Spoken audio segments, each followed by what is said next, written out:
प्रिय छात्रों, हमारे YouTube चैनल पर आप सभी लोगों का स्वागत है। कक्षा 12वीं भौतिक विज्ञान का प्रश्न बैंक माध्यमिक शिक्षा मंडल ने जारी किया है, जिसका उत्तर आज हम देंगे।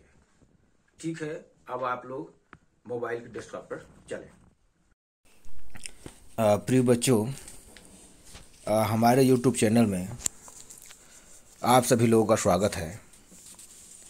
आज हम प्रश्न बैंक जो माध्यमिक शिक्षा मंडल मध्य प्रदेश भोपाल ने जारी किया है उसे हम हल करा रहे हैं। जो बच्चे सब्सक्राइब नहीं किए हैं वो सब्सक्राइब कर लें और लाइक कर दें, बाद में आप लोग भूल जाते हैं। ठीक, अब हम आगे चलते हैं।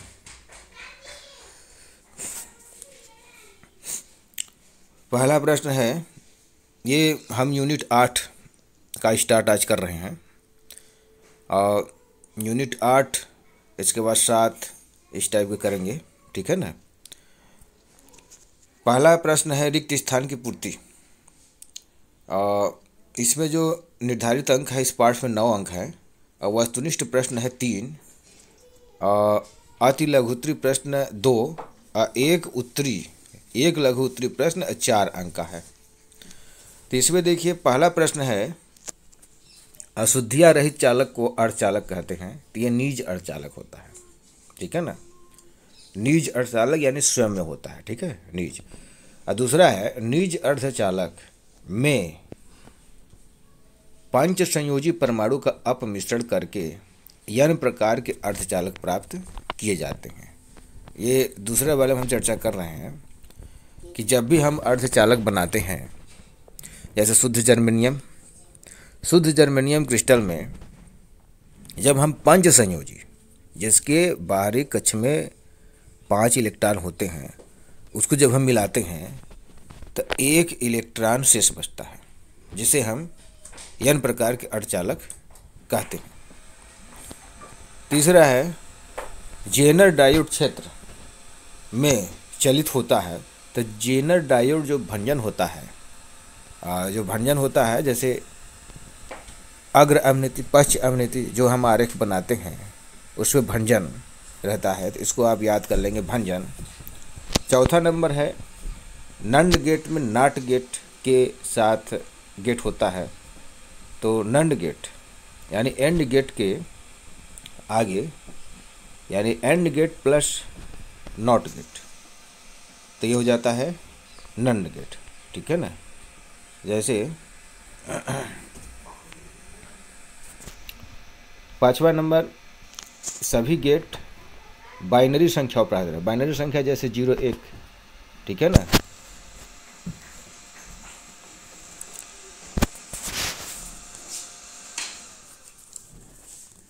अब आ गया सही विकल्प का चयन कीजिए। पी प्रकार के अर्धचालक में बहुसंख्यक व अल्पसंख्यक क्रमशः होते हैं। तो पी प्रकार के जो अर्धचालक होते हैं, जैसे शुद्ध जर्मेनियम क्रिस्टल में जब हम त्रिसंयोजी वाले परमाणु को मिलाते हैं, ठीक है ना, तो एक होल शेष बच जाता है। इसलिए पी प्रकार के अर्धचालक में होलों की संख्या बहुसंख्यक होती है और इलेक्ट्रॉनों की संख्या कम होती है। इसलिए इसका उत्तर हो जाएगा होल और इलेक्ट्रॉन।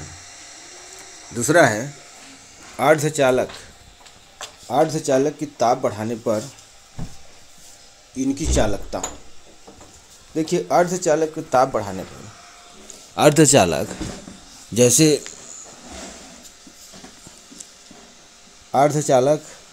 जैसे मान लीजिए कि पी प्रकार का अर्धचालक, इसमें जब हम ताप बढ़ाएंगे तो इसकी चालकता क्या होगी? बढ़ती है। तो इसका उत्तर अ नंबर हो जाएगा, बढ़ती है। इसमें चलते हैं। देखिए, तीसरा नंबर, पीएन सांधि डायोड में अवक्षेप परत की मोटाई लगभग होती है। तो इसका उत्तर हो जाएगा 10⁻⁻⁶ मीटर। वोल्टेज नियंत्रक के रूप में उपयोग किया जाता है, तो ये हमेशा जेनर डायोड जो पीएन संधि होता है, और उसी को जब प्लस माइनस बैटरी के जैसे माइनस प्लस ये जो जोड़ देते हैं, तो ये जो होता है जेनर डायोड, तो ये वोल्टेज नियंत्रक के रूप में प्रयोग किया जाता है। इसका उत्तर हो जाएगा वोल्टेज नियंत्रक का उत्तर ब नंबर जेनर डायोड। 5वां नंबर दिया है कि जब पीएन संधि पर अग्रदिशिक बायस अनुप्रयुक्त किया जाता है तब क्या होता है, तो ब नंबर हो जाएगा विभवरोधिता कम कर देता है।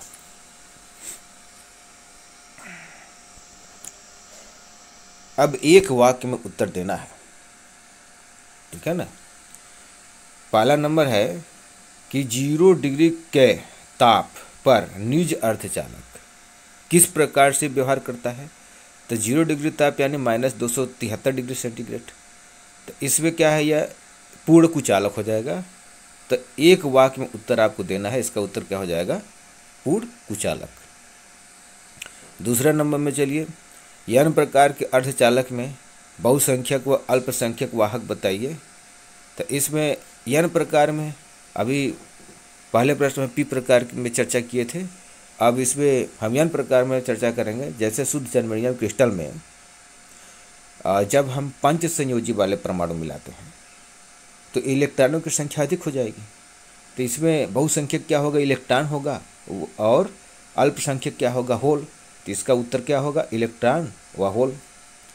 इसमें देखिए नंड के लिए बुलियन व्यंजक, तो y बराबर a इंटू बी नॉट यानी बार, ऊपर जो लाइन खींचा गया है इसको हम लोग बार का प्रयोग करते हैं, ठीक है ना।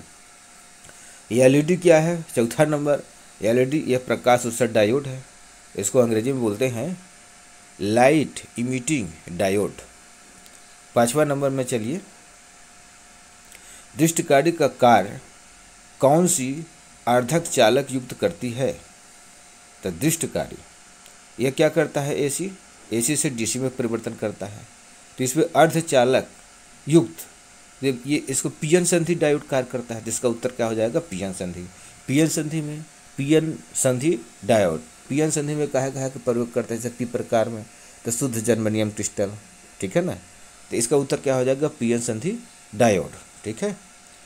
अगले प्रश्न में आइए, किस प्रकार के गेट में केवल एक ही इनपुट होता है, नॉट गेट में केवल एक ही इनपुट होता है।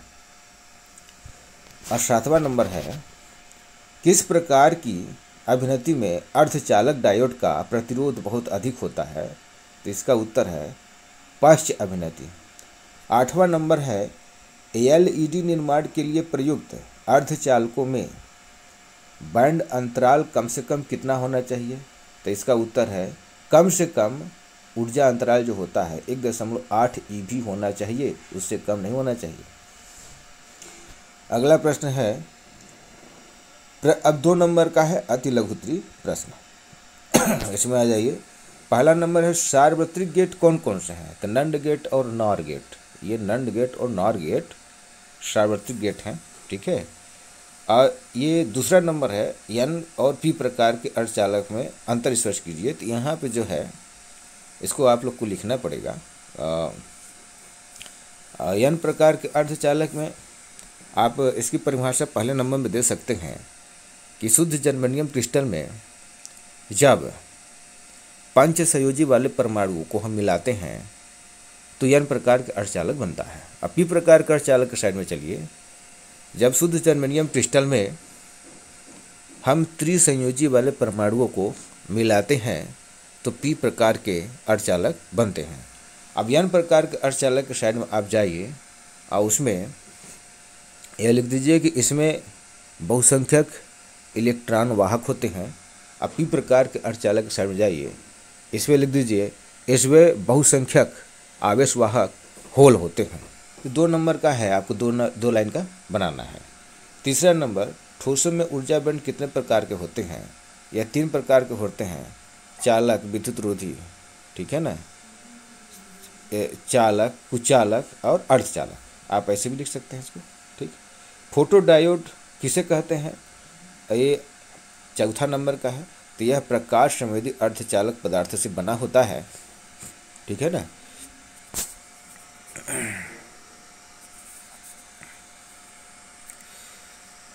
फोटो डायोड का जो है ये चित्र है, आप ये चित्र बना दीजिए।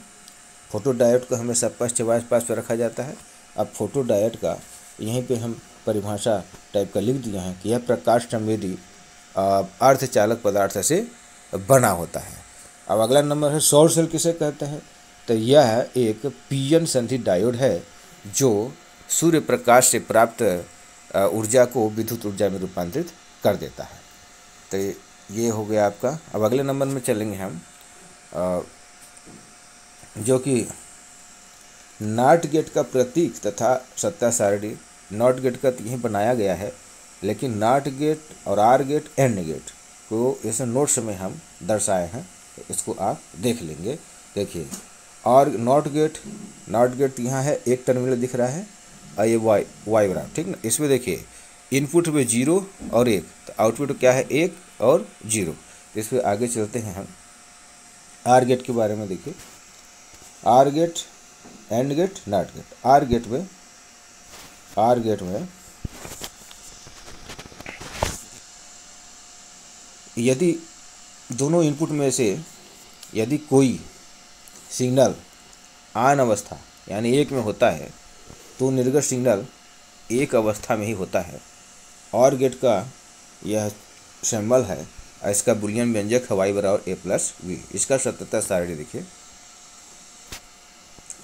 इनपुट यानी 0 0 तो ये 0 ही होगा, 0 और 1 तो इसका आउटपुट 1 होगा, 1 और 0 तो इसका आउटपुट 1 होगा। 1 और 1 2 नहीं लिखना है, ध्यान रखेंगे। 1 और 1 यानी धारा प्रवाहित हो रहा है, यानी निकल रहा है करंट, उसमें से प्रवाहित हो रहा है, ये हो गया 1। अब आगे चलते हैं हम एंड गेट। एंड गेट में यदि दोनों निवेशी सिग्नल में दोनों सिग्नल ऑन अवस्था में होता है तो निर्गत सिग्नल ऑन अवस्था में ही प्राप्त होता है। जब दोनों सिग्नल ऑन है यानी दोनों अगर एक है तब 1 होगा, अन्यथा तो 0 ही होगा। इसका सत्यता सारणी ये, इसका प्रतीक ये है, ठीक है, और इसका सिंबल ये है। अब हम आगे चलते हैं, ये 0 0 है तो 0 होगा, 0 1 है तो क्या होगा 0 होगा, यानी इसका सत्य सारणी जो है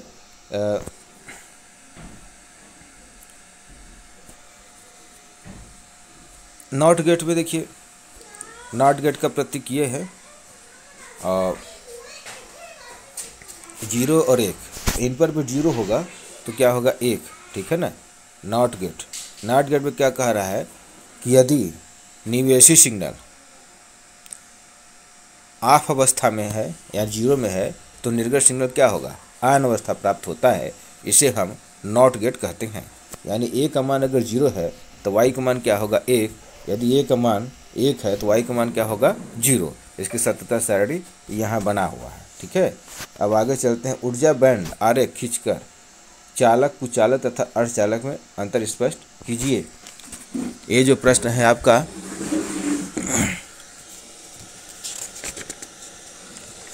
ये 4 नंबर का प्रश्न है। आइए लघु उत्तरीय प्रश्न का पहला प्रश्न है, इसे आप चालक, विद्युत रोधी मतलब कुचालक और अर्धचालक की व्याख्या करेंगे। जैसे ये चालक के बारे में ये प्रश्न नंबर आपका 4 है और 1 है और 4 नंबर का प्रश्न है, ठीक है ना। प्रश्न बैंक में दिया गया है, तो इसको आप चालक के बारे में पहले, यानी उन पदार्थों को चालक कहते हैं जिनमें इलेक्ट्रॉनों का प्रवाह सुगमता पूर्वक होता है। उदाहरण के लिए है सोडियम, पोटेशियम, लिथियम आदि चालक में संयोजी बैंड चालक बैंड के अतिव्याप्त होते हैं। तो चालन बैंड और संयोजी बैंड, ये देखिए यहाँ तक जो भरा होता है उसको संयोजी बैंड बोलते हैं, और जिसमें इलेक्ट्रॉन चलता है उसको चालन बैंड बोलते हैं। तो ये दोनों क्या है ओवरलैप यानी एक दूसरे पर मिले होते हैं। और जो फर्मी एनर्जी डेली होता है इसका मान क्या होता है 0। डेल ई को क्या बोलते हैं ऊर्जा अंतराल, इसका मान क्या होता है 0 होता है। अब हम चलेंगे अर्धचालक में। अर्धचालक में उन पदार्थों को कहते हैं जिनकी विद्युत चालकता और विद्युत रोधी के बीच होती है, ठीक है ना। तो अर्धचालक की ऊर्जा का मान अत्यधिक होता है, इसका मान 1 इलेक्ट्रॉन वोल्ट होता है। इसका उदाहरण सिलिकॉन, जर्मेनियम, गैलियम, कैडमियम आदि होता है।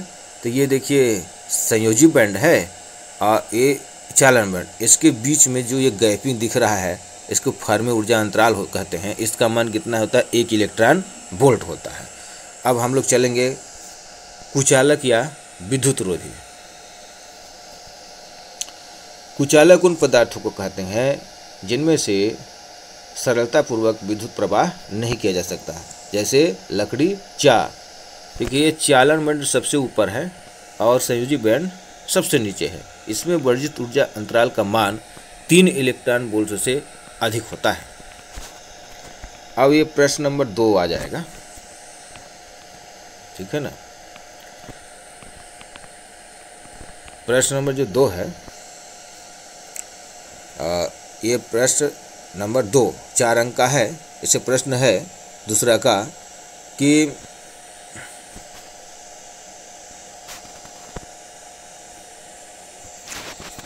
पीएन संधि डायोड में अग्र एवं पश्च अभिनीति को समझाकर धारा प्रवाह हेतु अभिलाक्षिक वक्र खींचिए। ये प्रश्न नंबर 2 है। तो जिसका उत्तर आप यहाँ दिया गया है, जिसमें हम लाल रॉड से मैप किए हैं, यानी ये चिन्ह लगाए हैं, केवल आपको उसी को लिखना है। समय कम होने की वजह से हम इसका हाथ से नहीं लिख पाए हैं और आप लोगों को उत्तर देना था हमको, इसलिए जल्दीबाजी में ये हम बुक से ही आपको बता रहे हैं। यहाँ देखिए अग्र अभिनीति जो है ये बैटरी का धन सिरा है और ये डायोड का धन सिरा है। जब ये धन को हम जोड़ देते हैं और ऋण को जोड़ देते हैं तो यह अग्र अभिनीति होता है। अब पश्च अभिनीति में देखिए ये बैटरी का ऋण सिरा और डायोड का जो पी सिरा है, ये पी मतलब धन, तो डायोड को पी सिरे को जब बैटरी के ऋण सिरे से जोड़ देते हैं और एन सिरे को बैटरी के धन सिरे से जोड़ देते हैं तो इससे पश्च अभिनीति प्राप्त होता है, ठीक है ना। तो पीएन संधि डायोड में अग्र अभिलाषिक वक्र खींचने के लिए अग्र अभिनीति तथा पश्च अभिनीति के लिए विद्युत आरेख प्रदर्शित है। तो ये आप चित्र बना लेंगे और चित्र बनाने के बाद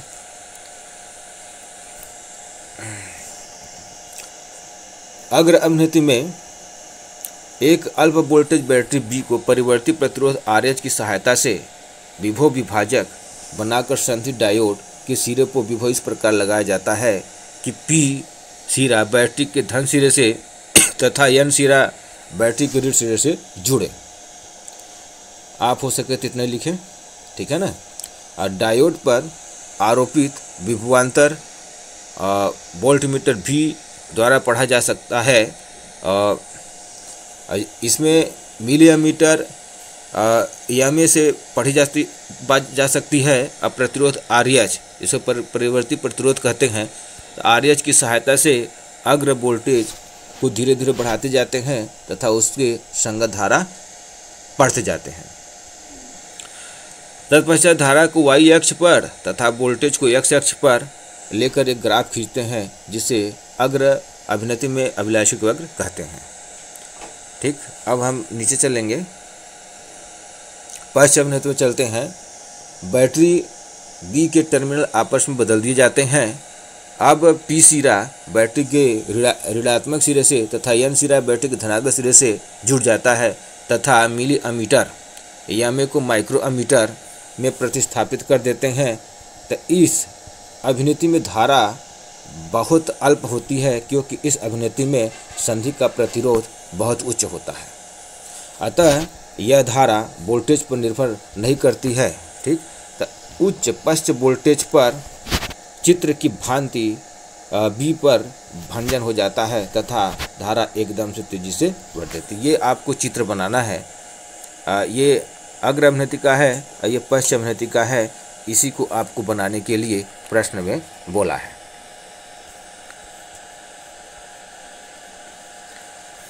अब अगला प्रश्न है, जो तीसरा प्रश्न आपका दिया है प्रश्न बैंक में, अर्ध तरंग दृष्टिकारी के रूप में पीएन संधि डायोड का वर्णन निम्नलिखित शीर्षकों के अंतर्गत कीजिए। इसमें अर्ध तरंग दृष्टिकारी आपको केवल परिपथ का नामांकित चित्र बनाना है। केवल ये चित्र बनाना है आपको और इसकी कार्यविधि लिखना है और निवेश व निर्गत विभव का समय के साथ परिवर्तन आरेख बनाना है। देखिए ये चित्र है, ये ट्रांसफार्मर का चित्र है। ये वाला जो चिन्ह है ये प्राथमिक कुंडली है, ये द्वितीय कुंडली है, ये डायोड है और ये अर्ध तरंग में है, इसलिए एक डायोड हम लगाए हैं। यहाँ पे निवेशी विभव है, ठीक है ना। इसकी कार्यविधि के लिए जब हम स्टार्ट करेंगे कार्यविधि के लिए तो यहीं से हम बता देते हैं कि जब ट्रांसफार्मर की प्राथमिक कुंडली को प्रत्यावर्ती वोल्टेज से जोड़ा जाता है तो प्रेरण विधि द्वारा द्वितीय कुंडली के सिरे ए और बी के बीच विभवांतर उत्पन्न हो जाता है। तो ये चीज़ हम यहाँ तक लिखे हैं। अब देखिए प्रथम अर्धचक्र में जब यहाँ पे धनात्मक सिरा पे होते हैं तो ए भी धनायन होता है और ए धनायन होने की वजह से यह डायोड अग्र अभिनित में होता है। अतः आरएल प्रतिरोध से आरएल लोड जो प्रतिरोध है इसी द्वारा हमको प्राप्त होती है। दूसरे पैराग्राफ में जो है कि निवेशी जो वोल्टेज ऋणायन होता है तो ऋणायन होने की वजह से ए सिरा भी ऋणायन होता है। अतः डायोड पश्च अभिनित में होता है, इससे धारा प्राप्त नहीं होती है। तो ये जो हम बता रहे हैं मेन चीज़ यहाँ पे नोट्स में लिखा गया है, ये जिसे आप नोट कर सकते हैं। इसका जो तीसरे नंबर का है जो चित्र बोल रहा है निवेशी व निर्गत विभव का समय के साथ परिवर्तन आगे, तो ये आपका चित्र है, ये आरेख है। अब हम अगले प्रश्न में चलते हैं। पूर्व दृष्ट कार्य के रूप में पीएन संधि डायोड का वर्णन निम्नलिखित शीर्षकों के अंतर्गत कीजिए। तो ये आपको केवल चित्र बनाना है और इसमें देखिए दो डायोड है, ठीक है ना। एक डायोड यहाँ है, एक डायोड यहाँ है। यहाँ पे आपको ध्यान देना है कि परिपथ का नामक चित्र बनाने के बाद कार्यविधि आप यहीं से लिख सकते हैं। तो प्रथम अर्धचक्र में क्या होता है, जिस तरह से पहले प्रश्न में अर्ध तरंग दृष्टि कार्य के रूप में हम इसको लिखे थे, तो ये प्रथम वाले में हो जाएगा। यानी प्रथम में ये धनायन होता है निवेशी, तो ये धनायन हो जाता है और धनायन होने की वजह से डायोड D1 से धारा प्राप्त होती है। दूसरी स्थिति में ऋणायन अवस्था में होता है, तो ऋणायन में यानी ऋण धन हो जाता है ये, तो डायोड ड्यूटी अवस्था से हमको धारा प्राप्त होती है। उस स्थिति में D1 से धारा प्राप्त नहीं होती। तो ये पहले जैसे ही आपको क्रियाविधि लिखना है। यहाँ पे देखिए जब ट्रांसफार्मर प्राथमिक कुंडली में प्रत्यावर्ती विभव आरोपित किया जाता है तो प्रेरण विधि द्वारा द्वितीय कुंडली में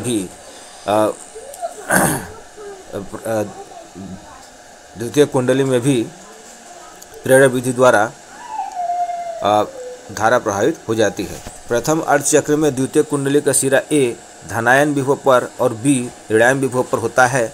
और जब ए ई की तुलना में अत्यधिक धनात्मक होता है और बी ई की तुलना में अत्यधिक ऋणायन होता है, तो इस स्थिति में डी अग्र अभिनित में होता है। अतः लोड प्रतिरोध से धारा प्रभावित होती है। द्वितीय अर्धचक्र में सिरा बी धनायन विभव पर और सिरा ए ऋणायन विभव पर होता है। अतः ई के सापेक्ष बी धनायन विभव पर और ए ऋणायन विभव पर होता है। इस स्थिति में डायोड D2 अग्र अभिनित में होता है और आरएल से धारा प्राप्त होती है। इस प्रकार उपरोक्त रिजल्ट चलता रहता है। इसका तीसरा नंबर जो नंबर में दिया है कि निवेशी व निर्गत विभव का समय के साथ आरेख प्रदर्शित कीजिए, तो इसका ये चित्र है आपका, ठीक है ना। जेनर डायोड वोल्टेज नियंत्रण के रूप में अगला प्रश्न पांचवा है। तो जेनर डायोड यहाँ पे देखिए प्रश्न है पांचवा, जेनर डायोड का वोल्टेज नियंत्रण के रूप में किसी उपयोग स्पष्ट कीजिए, ठीक है। तो जेनर डायोड भंजन क्षेत्र में कार्य करता है और इसके सिरों के बीच वोल्टता नियत रहती है जो कि जेनर वोल्टता के तुल्य होता है। और जेनर डायोड के वोल्टेज नियंत्रण के रूप में किस पर उपयोग किया जाता है, तो इसका चित्र आप पहले बना लेंगे, ठीक है ना। तो ये चित्र वोल्टता नियंत्रण के रूप में जेनर डायोड के उपयोग का विद्युत पर प्रदर्शित किया गया है। इसमें उच्चावच अर्थात अनियंत्रित वोल्टता को, जिसे यहाँ पे देखिए ये निवेशी है और ये श्रेणी क्रम में आपका RS जोड़ दिए और यहाँ पे आपका जेनर डायोड जोड़ दिए हैं और ये लोड प्रतिरोध हो गया, ये B0 आउटपुट निर्गत वोल्टेज। तो वोल्टता नियंत्रण के रूप में जेनर डायोड तो इसका उत्तर आप यहाँ पे लिख लेंगे। यहाँ पे देखिए, प्रतिरोध आरएस तथा जेनर डायोड के साथ श्रेणी में पश्च बायस में जोड़ते हैं। जेनर डायोड के साथ समांतर क्रम में लोड प्रतिरोध आर्या जुड़ा होता है, जिसके सिरों के मध्य निर्गत वोल्टेज V0 प्राप्त होती है। इसकी कार्यविधि, जब निवेशित वोल्टता में वृद्धि होती है तो जेनर डायोड और प्रतिरोध आरएस में बहने वाली धारा में वृद्धि होती है। और जेनर डायोड भंजन क्षेत्र में कार्य करता है, अतः जेनर वोल्टता नियत रहती है, किंतु आरएस के सिरों के बीच वोल्टता बढ़ जाती है। इसी प्रकार जब निवेशित वोल्टता में कमी होती है तो जेनर डायोड और प्रतिरोध आरएस में बहने वाली धारा का मान कम हो जाता है। इस स्थिति में जेनर वोल्टता नियत रहती है, किंतु आरएस के सिरों के बीच वोल्टता घट जाती है। इस प्रकार निवेशित वोल्टता में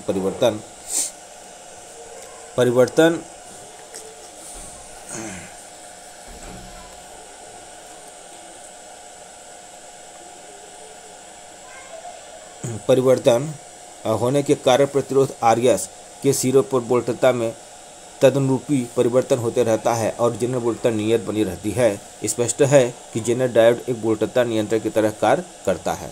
अब अगला प्रश्न है छठवां, जो प्रश्न बैंक में छठवां दिया है, आप नार गेट की सहायता से और तथा एंड गेट कैसे प्राप्त करेंगे, चित्र की सहायता से स्पष्ट कीजिए। तो ये नॉर गेट से एंड गेट प्राप्त करना, यदि आर गेट से प्राप्त दो नॉट गेटों के निर्गत सिग्नलों को नार के निवेशी सिग्नलों के रूप में प्रयुक्त किया जाता है तो परिणामी निर्गत सिग्नल एंड गेट में निर्गत सिग्नल के तुल्य होता है। ये देखिए, जब हम नॉर गेट से ये जितना भी है ये तीन ठो नॉर गेट जब हम जोड़ देंगे तो हमको क्या प्राप्त हो जाता है, एंड गेट। देखिए, ये नॉर गेट ये भी है, ये भी है, ये भी है, ठीक है ना। इसको आप प्रैक्टिस कर लेंगे और यहाँ पे मान रख करके भी देखेंगे कि जैसे 0 0 ये 0 है तो 0 0 दोनों में जाएगा, तो ये और गेट है तो और गेट पे क्या होता है, ये 0 0 है तो 0 ही होगा, और ये नॉट गेट कन्वर्ट हो जाएगा तो यहाँ 1 हो जाएगा, और यहाँ क्या हो गया 1, तो इसमें भी 1 आएगा तो 1 1 यहाँ क्या है 1 होगा, तो 1 और यहाँ 0, ये नॉट का जो सर्किल है ये नॉट का है, ये क्या हो जाएगा 0। एंड गेट में क्या होता है 0 0 तो 0। अब यहाँ देखिए, ये आप चित्र बना करके